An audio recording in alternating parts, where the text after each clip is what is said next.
Hey everyone, today we'll be focusing on our C++ basic course, and today we will be focusing on the following lesson, and without any further hesitation, let's get started.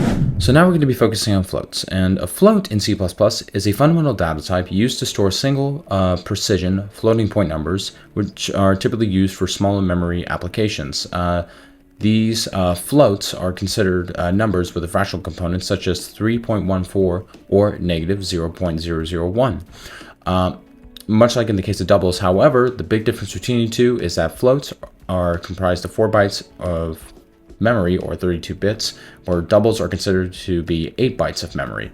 And they are great for representing smaller ranges of numbers compared to doubles, and as stated before, since they are used for small memory-based applications, they're used in graphics and games where applications require not that much memory to be unloaded, but where precision is not critical. In particular, you can think of, for instance, your Tamagotchi games, or in particular, where you have typical characters where they may be moving in one direction to another, and you want to save on battery time and various load with various actions as well. So now what we'll be doing for a float example is that we're just going to be opening up our C++ project. If you have not done so, you go to File, New, Project, and open and create an application like we did before. We already opened it before, so it's going to cancel this.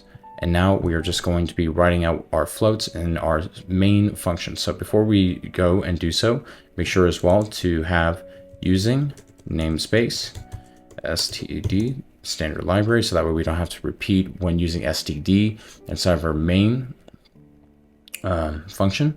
So now we are going to declare our float variables, and what we're going to be doing is that we're going to be calculating the circumference of the circle, and then we're just going to output our results. So all we got to do is do float pi is equal to 3.14 and be sure to put your f right over here, which f indicates a float literal, and then we have a float for radius where we can declare it as 5.0 f. Again, we have f as indicated as a float, so this will be the circle's radius, and we can have a float circumference equal to 2 times pi times radius. Now all we got to do is output our results, so it's going to be easy. It's going to be C out the circumference of the circle is circumference, just calling upon this float that we did over here. And then all we got to do is end L. Then I'm going to open up the console over here, make sure their application is already built properly, and I do so by pressing Command B on a Mac. You can also then press play build as well.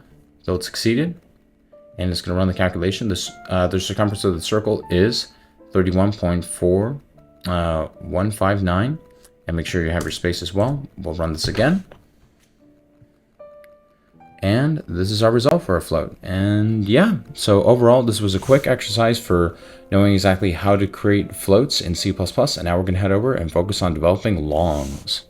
Hey everyone, thank you very much for taking time to watch this video. If you found this video helpful, be sure to feel free and please like and subscribe. And if you have any other questions as well, feel free to put it in the comments section. And as always, take care. Cheers. Bye-bye.